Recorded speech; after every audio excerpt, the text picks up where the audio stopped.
You're watching NewsX. I'm Rishabh Gulati. India, as we see it and understand it in my generation and the next, perforce is, must be, should be different from the India as it was 50 years ago, 100 years ago, or 200 years ago. We are not defined by the very nature of our challenges. We should be defined at our sustained will in overcoming them. Ladies and gentlemen, caste malpractice was a reality of India, abused through its various misinterpretations for hundreds of years. Let's not shy away from it. It was a truism with which we've had to have the willpower to move beyond. We are a almost unique country on the face of the planet. Look at the other big nations in the world. China, 90% is one ethnic grouping called the Han. 90% of Chinese are one ethnic group speaking the same language. And we know what they do with the Tibetan, Mongolian, Uyghur Muslim minorities. In America, there are about 2-3% Hindus, about 4-5% Muslims. We know what's happening in the complexities of Latino and African American minorities in that country. But overall, America remains, as it has through its inception, a country of white, mostly Christian people. Europe, I don't have to go into, you know the history there. There is only one country on the face of this planet that represents an opportunity, hope of the world, I would say, to figure out the inequities that have plagued us for millennia. As you well know, we often complain of divide and rule by the British. In 1905, Curzon divided Bengal, and that's how they managed to retain a grip on India. Heck, they even partitioned us before they left. But identity in a newly formed country and the expression of it also created divisions, and it is the wonder of India that it was able to absorb all of this and remain a unified entity. Because after independence, the first division of state lines, or reorganization of the states as it is called, happened on linguistic lines. You had the British who ruled India in three ways: the presidencies, Madras, Bombay, Calcutta, the provinces, United Provinces, Central Provinces, and of course the princely states, out of which had to be recarved. From Madras presidency, you had to recarve a Telugu-speaking Andhra. From Maharashtra presidency and the then Mysuru state, you had to recarve an area for the Kannadigas in Karnataka. Out of Travancore, you had to recarve an area of Malayalam speakers in Kerala. We went from that all the way till the 90s, when Mandal Commission and caste was still the defining force. And here we are 30 years after that, in 2023. I want you to think about the time that Periyar was campaigning for the creation of a home of the Tamils, land of the Tamils, Tamil Nadu. And he did all the controversial things of the hate on Hindu deities, and he criticized Islam, he criticized Christianity, but he mostly criticized Hinduism. If after Periyar we had MGR, after MGR we had Karuna Ajaya era, after Karuna we've had MK Stalin, now we have Udhayanidhi Stalin, who's of so many generations removed. And today he's speaking about why Sanatana Dharma is a bad thing. So we have to ask ourselves the question, why? Ladies and gentlemen, I have spent the better part of my tenure as the head of this news organization, years now, doing telecast after telecast celebrating Tamil pride. It was an important thing that needs to be done. From Keeladi to building the ports, to the space ports, to Tamil entrepreneurs, to Apple making iPhones in Tamil Nadu. We've had the first, in an English language national channel, we had the first prime time telecast done only in Tamil. Okay? We've seen the Prime Minister speaking about the Tamil language, the Tamil culture, organizing Tamil Sangams in UP, in Gujarat. So many times. They're all there on your screens. This is the conversation which was important. Yet we are having a conversation on Sanatana Dharma. Joining us on the broadcast is Professor Madhav Nalapat, editorial at the Sunday Guardian. Rajlakshmi Joshi is joining us. Amerikai Narayanan is joining us. And PK De Nambiar is joining us to help analyze the situation. Before I come to them, BJP National Secretary Anil Antony, who hails from the state of Kerala, on the broadcast with us. Now, Anil, you don't, in your personal capacity, ascribe to the Hindu faith. Given that, what do you make of what Udhayanidhi Stalin has just said about Sanatana Dharma? Thank you, Rishabh. First of all, I would say it is saddening and it is shocking. Along with the unprecedented economic trajectory, the growth trajectory of the country, one of the biggest focus areas and one of the biggest achievements of the Narendra Modi ji's government is the reclamation of our rich cultural heritage, our civilizational heritage, which for a long time had been brushed under the carpet by various colonizers, invaders, and even governments that came, many of the governments that came after independence.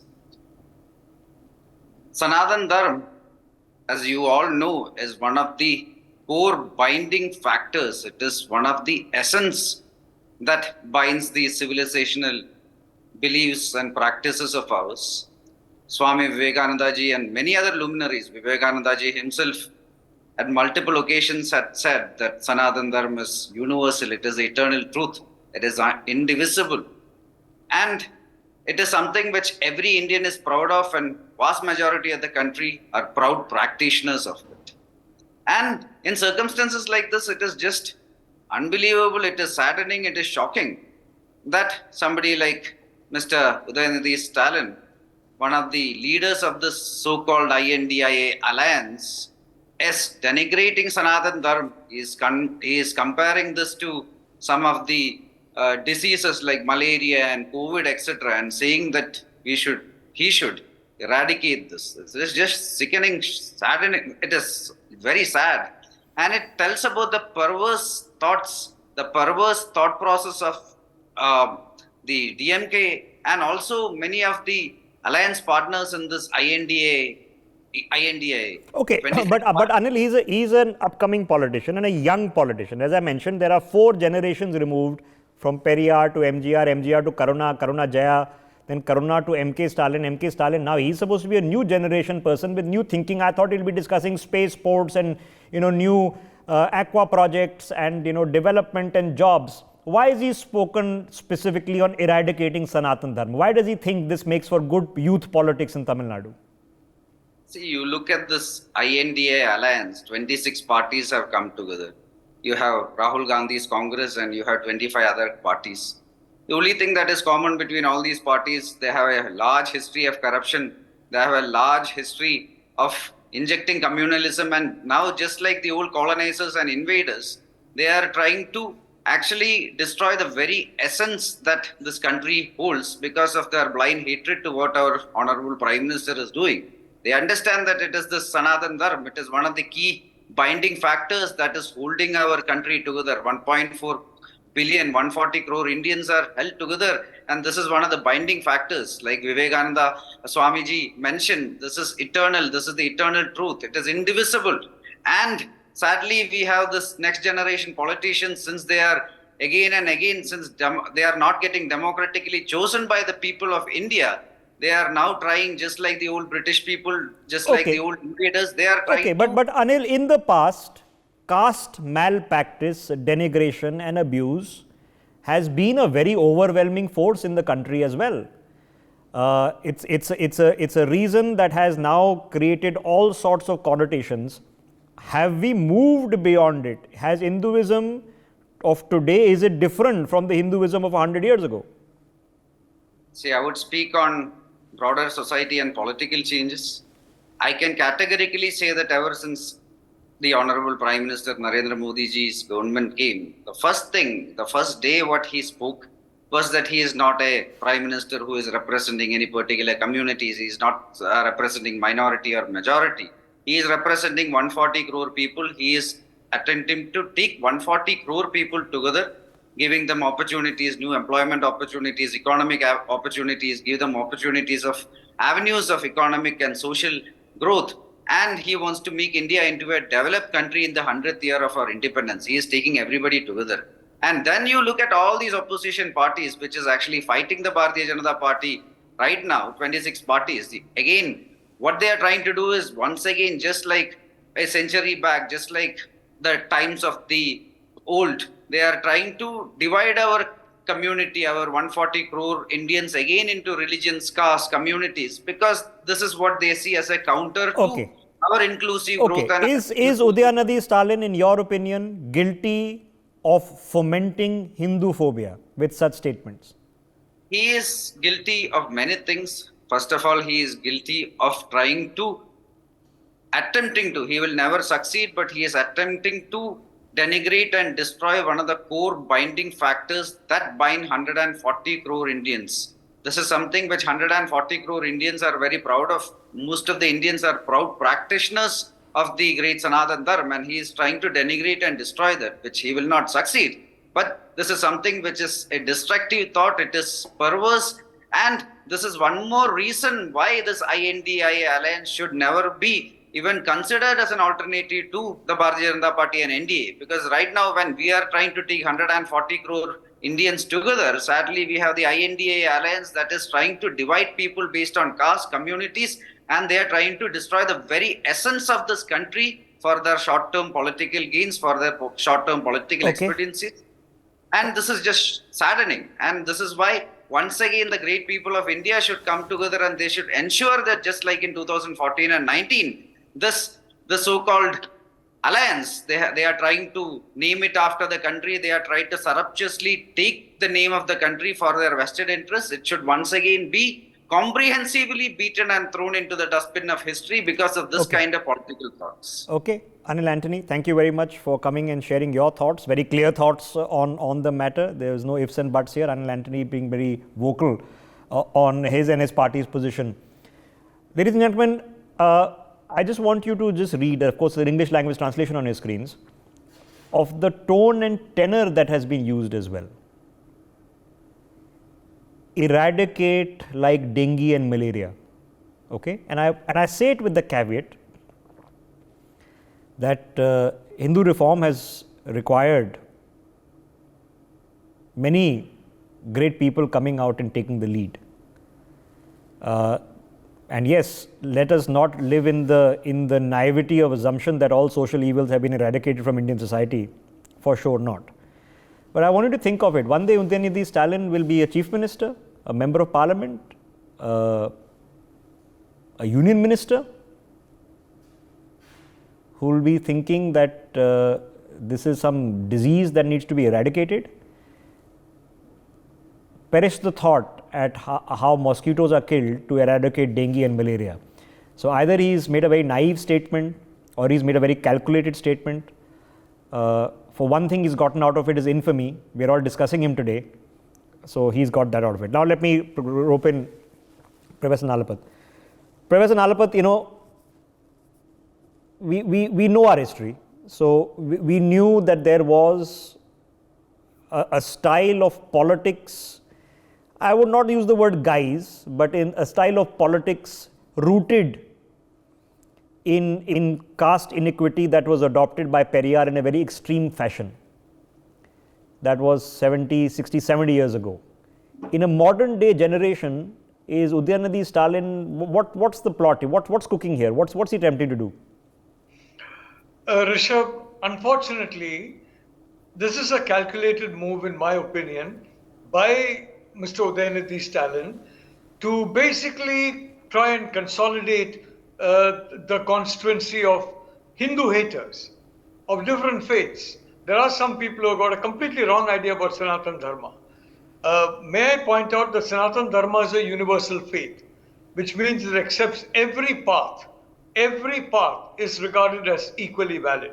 Secondly, one of the core tenets of Sanatana Dharma is caste by birth does not exist.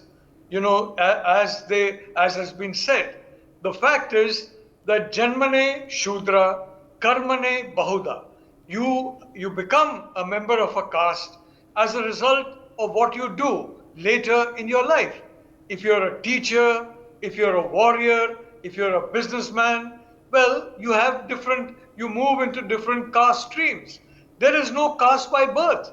I hope that, Udhayanidhi has no problem with that. But the reality is, he is trying to appeal to this constituency and consolidate it. Now, my worry is, after the passing away of the incomparable Kanjivaram Natarajan Annadurai, really, if I may say so, the true founder of the DMK has become a dynastic and family enterprise. So you had Mr. Karunanidhi, who was brilliant in rhythmic Tamil. You have his son Stalin, a wonderful individual. And then now you have Udhayanidhi, who is going to take over as the heir of his father, the party, the DMK. And it is very worrisome, quite frankly, that Udhayanidhi is speaking in this vein about universalism, about something that is truly secular. Is he trying to say that he is looking towards extremist, exclusivist groups, and he wants to build a coalition of extremists and exclusivists by which he believes he can retain power for the DMK? That is unfortunate. May I point out that even in the Karunanidhi family, there are individuals who have a great regard and respect for Sanatana Dharma. Udhayanidhi is obviously not one of them, but he has close relations who have tremendous regard and knowledge of Sanatana Dharma. May I point out that, MG Ramachandran, he was very much he very much believed in the rituals of the Hindu faith. And, so did Jayalalitha. And that is, and both of them were elected and re-elected, especially MGR, by the Tamil people. So I think, first of all, this is Professor Nalapathy, this is right. So either we can say, okay, political naivety is a novice, or we can say that he knows exactly what he's doing, and he wants to come in with a bang, and he wants to create something controversial, and he thinks that he has found a cause that is universally appealing. Or as you say, trying to cater to a particular constituency. I find it heartbreaking. I don't know how much time and effort I've spent, just promoting science and development and history and culture, educating myself, because I felt that it is something important to do, and that's a conversation I love to have when we are discussing Tamil Nadu, not this. PKT Nambiar, so what's the plan here, If somebody from the BJP had made what is quote unquote a hate speech, this is not I have a critique of Sanatana Dharma, I have issues with Sanatana Dharma. It's like a disease that needs to be eradicated, like mosquitoes need to be killed of dengue and malaria. This is a hate speech. Now, why is he making this hate speech? Is it out of political naivety, is it a slip of the tongue, or does he know exactly what he's doing? No, it was definitely not a slip of tongue, because he was reading this. If you really look at his speech, he was reading. So he came prepared to speak what he spoke. And not only that, there is, despite this hue and cry, we are discussing it right now, he said once again, he retweeted and said that I stand by what I said. So the bottom line is that is he a Sanatani, or is he belong to that clan? He and his family has converted into Christianity way long back. They practice Christianity. I don't make suppositions. He can speak for what faith he practices. My question is, if this had been anyone else in the country, whether it had been a Congress person or a BJP person who had made a hate speech that a group of believers in this particular way of thought need to be eradicated. That's a hate speech. It wouldn't be, there would be complete, absolute and justifiable uproar. So if it's a well thought out thing, why is he doing it? What's he achieving by doing this, by creating hate? He has got his own constituency of people who, you remember that the Dravidian party, especially the Karunanidhi, was always an atheist, and he wanted to proclaim that they are a party of atheists and he don't believe in any of this Hindu culture. Whereas Tamil Nadu and the culture of Tamil Nadu, and nobody better than you as a journalist who have done so much of work on the South Street, knows about it, that it's all about just to making of him and telling the world that yes, what is the kind of mindset these people in the India coalition or the Dravidian, some of these parties do have. This is the same kind of a feeling the CPIM or the left parties do have. Okay, They so why? have Okay, matured enough all right. Okay, Mr. Okay, just stay with me. Few days back. Yeah, Mr. Narayan, why would an Udhayanidhi Stalin not come out and say, guess what? We have now Apple manufacturing iPhones. We are building a spaceport in Tuticorin. We want to build the biggest port perhaps in this part of Asia. We're going to improve our trade. We're going to get the high-tech entrepreneurs, and we're going to build a fantastic Tamil Nadu, and that's my vision. Why not come and do that? Why come and say these mosquitoes need to be killed and do a hate speech instead? First thing is, you need to see where he had spoken that. He has spoken that in a conference organized by DK, which has been a traditional Hindu hater. In Tamil Nadu specifically, DK has been identifying a specific community and brought hatred towards that community and brought everybody else together. Unfortunately, BJP has learnt the same trick, and they have used it against other religions. I tweeted today, specifically as a person who is in Congress, but I said this is absolutely wrong. He neither has a clear understanding of Sanatana Dharma. I read not from what the rishis and other people said, because they don't accept that. In Britannica, which is done by the Webster's Dictionary, Sanatana Dharma, in term used to denote the eternal and absolute duties or no, but Mr. Narayanan, you can have a critique, you can have an interpretation. I have an imperfect understanding of Sanatana Dharma, as I'm sure everybody else does here. Rather than but this is not a critique. This is a call for eradication. This is a call for a Holocaust, sir. It's a hate speech. How is he getting away with a hate speech? And how are his party leaders, including his father, saying that this is okay? Should he come out and either qualify who gave him the instruction, the bit of paper to say this? I think he has to qualify it. He doesn't have a choice. I am not happy as his partner. The second thing is that they have consistently been against Varnashrama Dharma, and in not knowing and being, say it mildly, ignorant, Sanatana Dharma is equated to Varnashrama Dharma, number one. Number two, in Tamil Nadu, BJP has been practicing, they have gotten away from the word Hindutva, and they are using Sanatana Dharma. So in order to attack BJP and divisive politics of BJP, which should be rightfully attacked, because they divide this country in the name of religion. Now, I mean, political parties espousing the cause of religion, you can see it with dubious and suspicion, and certainly that should not happen. But to make a hate speech, I think this is a way over the top, and it's genuinely appalling. Okay, let me get Rajalakshmi Joshi into this conversation. She's been listening patiently to us. Rajalakshmi ji, so obviously everybody disagrees with what he has said. Okay, it's not just been said; it's been said in a virulent way. It's not a subtle thing that I have a problem with Sanatana Dharma and I finally feel Sanatana Dharma has no place. Fine. But to say you need to be eradicated like mosquitoes is a hate speech. Why make it? Good evening, Rishabh. DMK and the very foundation of DMK was based on this anti-Brahmanism, and now Udhayanidhi Stalin has gone one step forward and he has spoken completely against entire Sanatan Dharma.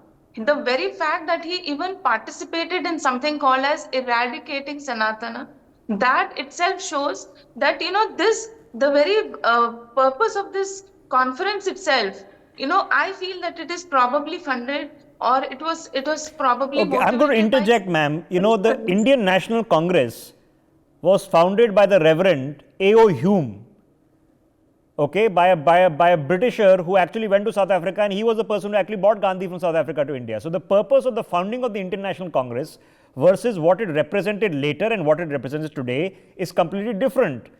If the DMK, or we are looking back at even at the times of Periyar, and I mentioned Periyar at the top of the conversation, are we trying to say that 2023, the problems of today are the same, that have not changed, that is primarily religious problems, or do we have developmental problems, aspirational problems, promotion of Tamil pride, promotion of Tamil language, or are we still stuck there?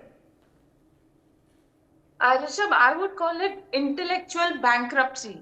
You very rightly said that, Udhayanidhi Stalin, he being a minister for youth, he is being a minister for sports, he should have been the one who speaks, something about the future. He should have been speaking Vision 2047 or maybe even later.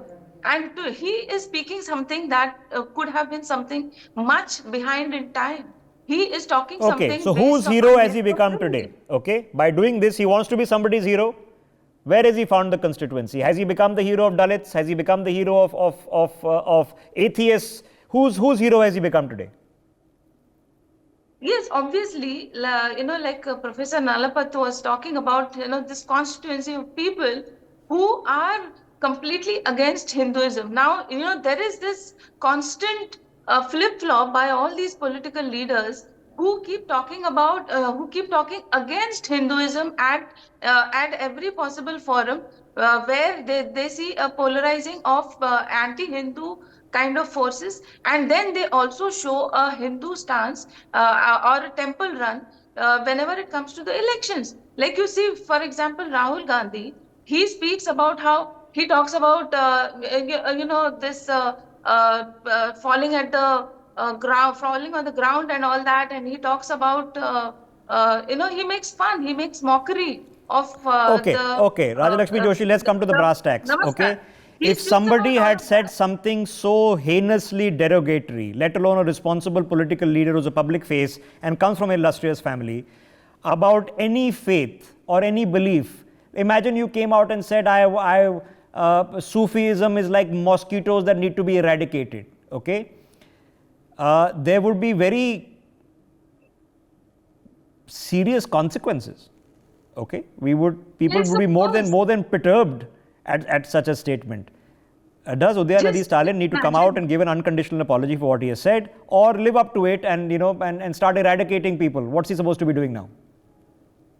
See, just imagine, Rishabh, that if any of the BJP leaders had even attended a conference saying eradicating any other religion, then what would have happened? Yeah, not religion, but belief system. This, Yeah, per se. Yeah. yes, absolutely. Just imagine. I feel that there should be not just a legal recourse against this, but also the election commission should actually take note of all these kind of statements, which Okay. is actually calling for almost like a genocide. He is Okay. talking about 80% of our populace. He is Okay. So talking has it against backfired, Sanatana Mr. Dharma. Nambiar? Has this backfired? Is this immaturity, or is it something calculated that is blown up in their faces? Because this is a hate speech. There's no other way of expressing it. It's a hate speech. It's not a critique. It's a hate speech.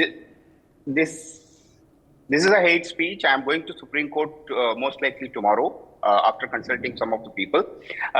This hate speech needs to be, because there is a Supreme Court order already that if there is something, a hate speech is there, it should be booked automatically by the police without even having a complaint. So, and this is something which has made outrageous kind of a comment, and this is something which is no can accept it, eradicate Dharma, which we don't even have a founder. We don't even have, unlike the other religion, there is a founder or there is a book or there is some kind of a classification which is clearly spelled out. Sanatan is Sanatan. It is eternal. And then how can somebody come and say that 100 crore people living in a particular, so is he going to eradicate 100 crore people? Is he going to make sure that no, he'll argue, I want to eradicate the mindset. The people are not the problem, the theology is the problem. But I think the mindset is very clear now. By even in Tamil Nadu, there is a wave of pro-Hindu activities are happening, and that is something which has made him speak like this. And I am sure that the people of Tamil Nadu, the people of India will try to eradicate the thought process of him. And he and DMK and the Dravidian, and these people celebrate Dravidian culture, and Dravidian culture does not belong to only Tamil Nadu, it belongs to the entire south of India. So it does, and I am telling you, I have sat here for so many years thinking, what more can we do so that we have a better understanding I mean, you were watching images on your screen of the Indian Prime Minister, who's supposed to be, he's from the west of India, but you say Hindi party. He is lying prostrate lying down on the floor in front of the Sengol, which comes from Tamil Nadu. Now, I know they're part's tokenism, but there's part reality. Professor Nalapat, to see a next generation, leader, what do we do? A young man, has a long time in politics ahead of him. Maybe this is just a blip, and he learned from it. Sometimes you are under ill advice also of certain people who claim to know more about politics. What should his identity actually be? Should it be representing a modern Tamil Nadu which is aspirational and looking to be a major player in the tech industry and the space industry and a GDP driver for India? Or should Udhayanidhi's future legacy be built on things like this? Look, the fact is, Rishabh, that any modern country, and the Karunanidhi family has a lot of knowledge of Singapore. They know Singapore is a multi-faith, multicultural country, and it is going along very well because the Singapore government is very tough on precisely this kind of hate speech. If Udhayanidhi had made this kind of speech in Singapore as a Singaporean politician, I can assure you he would not only not be in politics, he would not be returning to his house for a very long time to come. The fact of the matter is that what saddens me is that we should not basically fight this kind of thinking with the same thinking. Now, for example, talking about Christianity. I mean, the fact is, this is not a question of Hinduism or Christianity or any other faith. It's a question of basically intolerance. An intolerance that says you have to eradicate not just the thought process. I mean, I didn't hear him say eradicate the thought process of malaria. Eradicate the vector of the malaria, the carrier of the malaria. And what is the carrier of Sanatan Dharma? Somebody like me who believes in Sanatan Dharma. Frankly, I'm disappointed.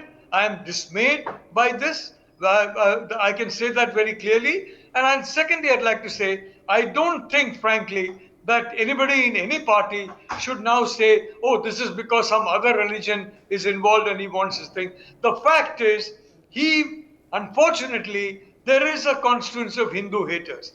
The largest number of Hindu haters are Hindus, who are born Hindus, frankly. And because they don't understand the religion, they don't understand the meaning of Sanatan Dharma.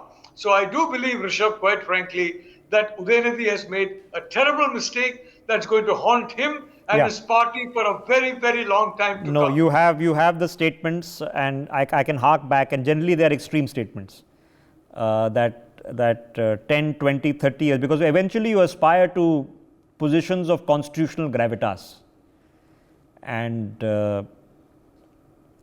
these haunt you. Perhaps politically career-ending statements.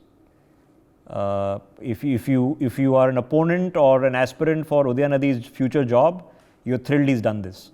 I can't imagine who has advised him to go and do this, to go and say this, and thought it was genius, because it wasn't. It's a hate speech. It would not be tolerated if any other politician had uttered such words in such a heinous fashion.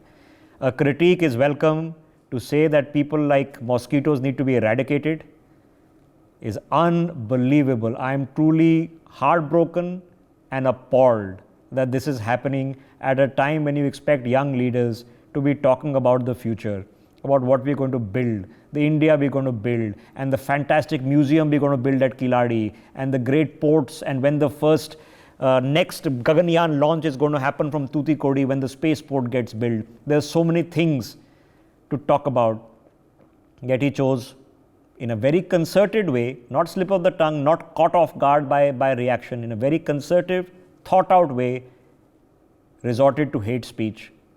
And that's frankly has no place in whatever conversations we have. Disgusting.